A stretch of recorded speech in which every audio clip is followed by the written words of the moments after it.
വിശുദ്ധ പുരുഷന്റെ അടയാളത്താൽ ഞങ്ങളുടെ ശത്രുക്കളിൽ നിന്ന് ഞങ്ങളെ രക്ഷിക്കണമേ. ഞങ്ങളുടെ തമ്പുരാനെ, പിതാവിന്റെയും പുത്രന്റെയും പരിശുദ്ധാത്മാവിന്റെയും നാമത്തിൽ ആമേൻ. വിശുദ്ധ ഗ്രന്ഥത്തിലെ 56-ാം പുസ്തകവും പുതിയ നിയമത്തിലെ 10-ാം പുസ്തകവുമാണ് വിശുദ്ധ പൗലോസ് എഫേസുസർക്ക് എഴുതിയ 6 അധ്യായങ്ങളിലായി വിവരിക്കുന്ന ലേഖനം. റോമിലെ തടവറയിൽ നിന്നും AD 58-നും 60-നും ഇടയിലാണ് ഈ ലേഖനം എഴുതിയതെന്ന് കണക്കാക്കപ്പെടുന്നു. ഇതിലെ പ്രധാന വിഷയം ക്രിസ്തുവിൽ വിശ്വാസികൾക്ക് ലഭിച്ച ആത്മീയ അനുഗ്രഹങ്ങളും സഭയുടെ ഏകതയുമാണ്. ലേഖനത്തിന്റെ ആദ്യ ഭാഗത്ത് ക്രിസ്തുവിശ്വാസം സ്വീകരിക്കാൻ വിജാതിയർക്ക് ലഭിച്ച വിളിയുടെ രഹസ്യമാണ്. രക്ഷ പ്രതീക്ഷിച്ചു കഴിഞ്ഞിരുന്ന യഹൂദരെയും അതിൽ നിന്ന് അകന്നു ജീവിച്ചിരുന്ന വിജാതിയരെയും ഉൾപ്പെടുത്തിക്കൊണ്ടുള്ള സാർവത്രിക പരിത്രാണ പദ്ധതിയെ വിശുദ്ധ പൗലോസ് വ്യാഖ്യാനിക്കുന്നു.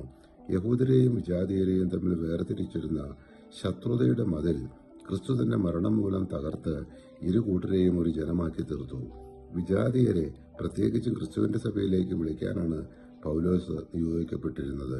സഭാംഗങ്ങൾക്ക് ലഭിച്ചിരിക്കുന്ന വൈവിധ്യമാർന്ന ദാനങ്ങൾ അത്രയും ക്രിസ്തുവിന്റെ ശരീരത്തെ പണിതുയർത്താനാണ് പ്രയോജനപ്പെടുത്തേണ്ടതെന്ന് വ്യക്തമാക്കിക്കൊണ്ട് സഭയിൽ എന്നും നിലനിൽക്കേണ്ട ഐക്യത്തെ ഊന്നി പറയുന്നു.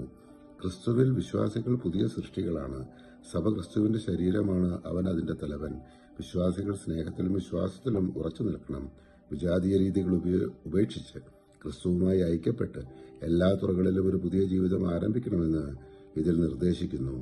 ദൈവം ക്രിസ്തുവിൽ നമ്മെ തിരഞ്ഞെടുത്തു, രക്ഷയും കൃപയും നൽകി. മനുഷ്യൻ തന്റെ പ്രവൃത്തികളാലല്ല, ദൈവത്തിന്റെ കൃപയാൽ രക്ഷിക്കപ്പെടുന്നു. യഹൂദരും അന്യജാതികളും ഒരേ ശരീരമായ സഭയിൽ ഏകീകരിക്കപ്പെടുന്നു. വിനയം, ക്ഷമ, സ്നേഹം, ഏകത എന്നിവയിൽ ജീവിക്കേണ്ടതിന്റെ ഉപദേശം ഇവിടെ വിവരിക്കുന്നു. ക്രിസ്തുവിൽ പുതുതായി ജീവിക്കുക, കുടുംബ ബന്ധങ്ങളിൽ സ്നേഹവും ആദരവും പാലിക്കുക എന്നീ പ്രധാന ആശയങ്ങൾ ഈ ലേഖനത്തിൽ കാണാം. ദൈവത്തിന്റെ ആയുധങ്ങൾ ധരിച്ച് പിശാചിന്റെ പ്രലോഭനങ്ങൾ നേരിടുക എന്ന മുന്നറിയിപ്പോടെ ഈ ലേഖനം അവസാനിക്കുന്നു. പരിശുദ്ധാത്മാവെ, തിരുവചനത്തിന്റെ അനന്തശക്തിയാൽ ആത്മാവിന്റെ വരങ്ങളും ദാനങ്ങളും നൽകി തീക്ഷ്ണതയാൽ ഞങ്ങളെ ജ്വലിപ്പിക്കണമേ. ആമേൻ.